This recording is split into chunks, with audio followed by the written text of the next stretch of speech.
We welcome the family of Lieutenant Frederick Garnet Farlow and Trooper Harold Hamilton Farlow, whose stories will be told shortly. We welcome the veterans who have served, those that are still serving, and the families that love and support them. We also acknowledge the members of the RSL and Services Club Association, RSL Victoria, and RSL Queensland, who are watching the ceremony broadcast across Australia. During this evening's ceremony, wreaths will be laid at the base of the Pool of Reflection by family, visitors, as well as students on behalf of Deloraine High School from Tasmania. Please stand and join in singing the National Anthem.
The Australian War Memorial was the vision of Charles Bean, Australia's First World War official historian.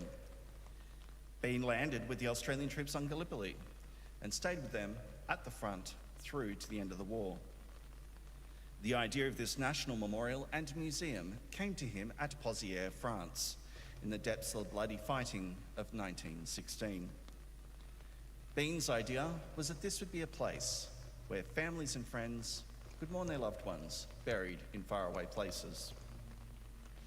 It would also be a place that could help all Australians understand what these men and women had endured and what they had done for us.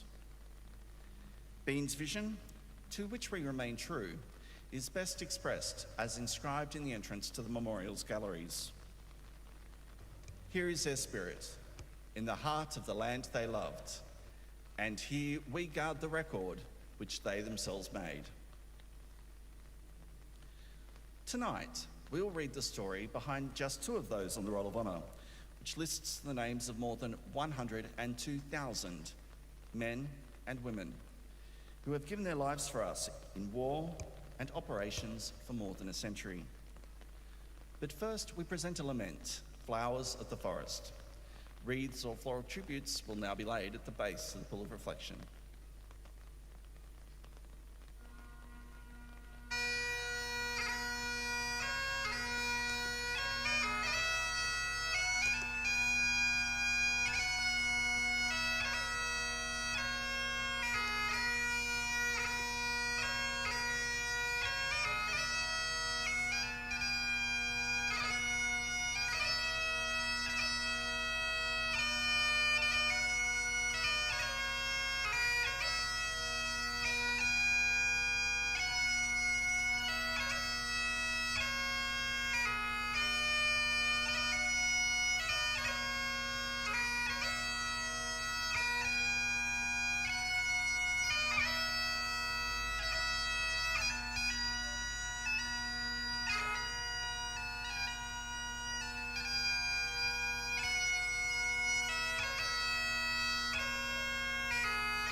Today we remember and pay tribute to Lieutenant Frederick Garnet Farlow and Trooper Harold Hamilton Farlow. Frederick Farlow was born on the 5th of August, 1885, to the large family of Charles and Julia Farlow. 4 years later, on the 28th of November, 1889, his brother Harold was born. The Farlow family farmed sugarcane in Maclean in northern New South Wales.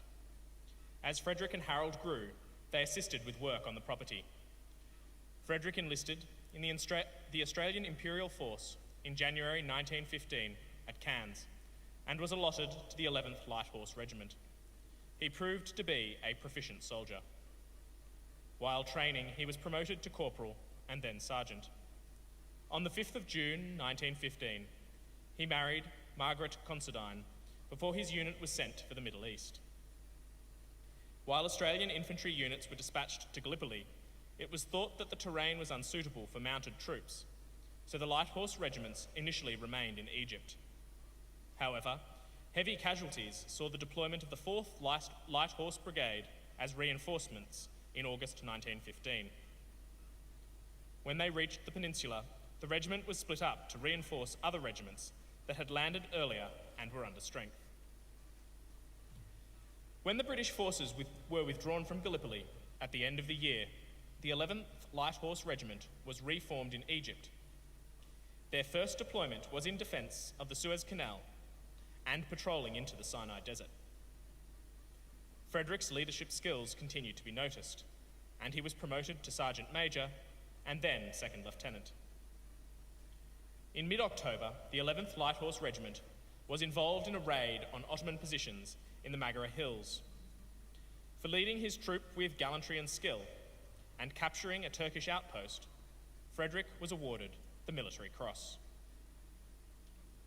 In April 1917, the 11th Light Horse Regiment moved into Palestine and took part in the unsuccessful Second Battle of Gaza, fighting on foot. During the fighting, Frederick was wounded by a machine gun bullet in his right foot. The bullet had to be removed by surgical operation, which caused complications. After spending August at a rest camp in Port Said, he reported to hospital with an abscess in late December. In the latter months of 1917, he was mentioned in General Sir Archibald Murray's dispatches. By this time, Harold Farlow had followed his older brother, Frederick's footsteps. He had married May Ann Layton on the 18th of October 1916 and enlisted in the AIF just over a week later. A third brother, Merton Farlow, enlisted shortly after Harold and also went on to join the 11th Light Horse Regiment. Private Harold Farlow embarked from Melbourne on the 10th of May 1917, landing in Suez the following month. While he was at an isolation camp in Moascar, his son, Boyd Austin Farlow, was born on the 30th of June 1917. Harold was posted to the 3rd Battalion in early September 1917, but transferred to join his brother Frederick in the 11th Light Horse Regiment later in the month. In October, Harold took part in the fighting at Beersheba. While the other 2 regiments in the brigade took part in a mounted charge, the 11th provided flank protection and was too widely dispersed to take part. When Gaza was captured in November 1917, the Ottoman forces withdrew into Palestine, and the 11th were involved in the pursuit. After spending the early months of 1918 training and resting, the regiment crossed the River Jordan to take part in the raid on Ez Salt. During the raid, Harold held a wadi near Ez Salt, while the regiment was attacking a bridgehead. Around 7 a.m, he was wounded in the hand and then was hit in the forehead by a bullet and fell to the ground, unconscious. His friend, Trooper Walter Mandel, was a few yards away and carried Farlow around a bend in the wadi, dressed his wound, and stayed with him for about an hour after he regained consciousness. While about 60 soldiers tried to hold up 2,000 Turks, Farlow continued to get weaker. He couldn't walk and was lying quietly when the group was compelled to retreat. Although few believed that he could survive, Harold Farlow was listed as wounded and missing, and then later as seriously wounded and believed to be a prisoner in Turkey. His wife, May, wrote to the Defence Department, the Queensland Red Cross, and eventually the International Red Cross Agency for Prisoners of War to try to get news about him. She went so far as to send money to cover the expenses of his inquiry. She had heard reports that Farlow had been taken prisoner along with members of the 4th Light Horse Field Ambulance, despite the fact that the Red Crescent Society did not have him listed as a prisoner of war. It wasn't until 1919 that a court of inquiry found that Harold Farlow had been killed in action on the 1st of May, 1918. Frederick Farlow remained on the River Jordan after the fighting at Es Salt that had taken his brother, helping to defeat heavy German and Ottoman attacks with the remainder of the 11th Light Horse. After crossing the Jordan and Yarmouk rivers late at night on the 25th of September, the regiment was ordered to attack a Turkish fort garrisoned in the village of Samak. The attack began before dawn. The regiment had planned to attack the garrison's flank, but as no flank attack was possible, it swung round to attack straight on. Squadrons galloped on either side of the railway line, with all 12 machine guns of the 4th Machine Gun Squadron providing covering fire, and succeeded in entering the village. The two leading light horse squadrons suffered nearly 100 horse casualties when they were fired on by rifles and machine guns from several outposts. Savage hand-to-hand fighting in the railway buildings and sidings lasted for more than an hour before the area was captured.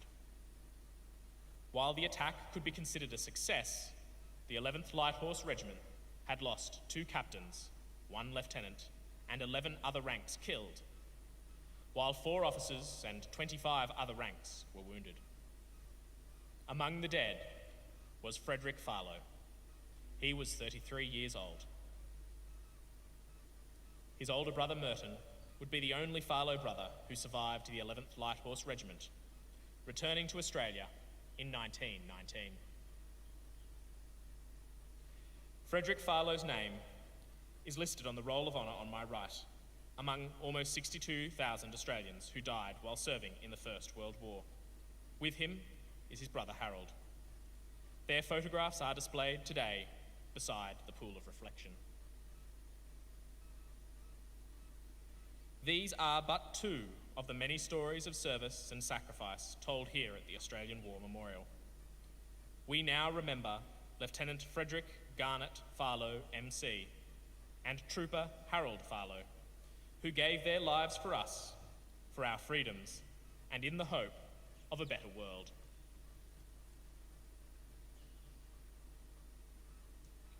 Please stand for the reading of the ode and the sounding of the last post.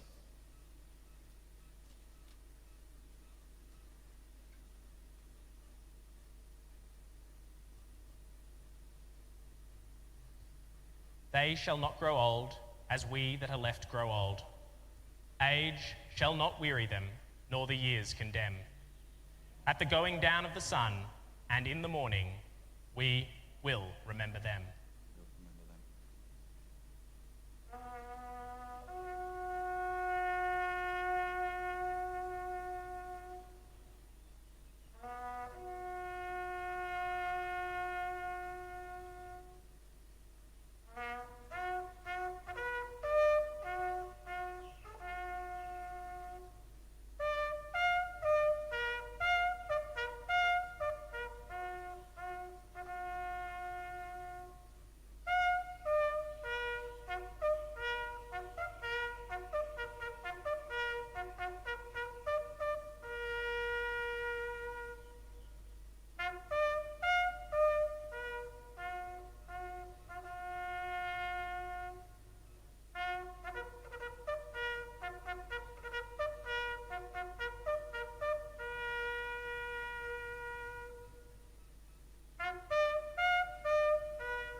lest we forget.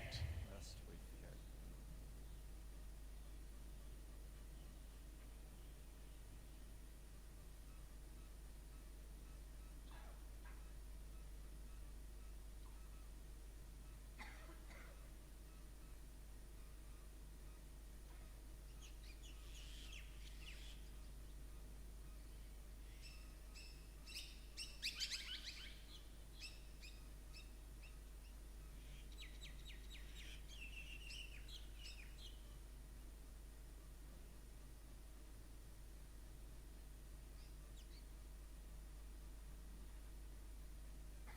We leave you this evening with the words of the memorial's founder, Charles Bean. Many a man lying out there at Pozières or in the low scrub of Gallipoli, with his poor, tired senses barely working through the fever of his brain, has thought in his last moments, well, it's over. But in Australia, they will be proud of this. Ladies and gentlemen, girls and boys, that concludes the last post ceremony. Please feel free to visit the poppy display in the grounds as you leave. You may also indulge in some refreshments at Poppy's Cafe, which will be open until 9 p.m. this evening. And join us back in the commemorative area from 6:30 p.m. for the late night opening. We thank you for visiting the Australian War Memorial and wish you all a very good evening. Thank you.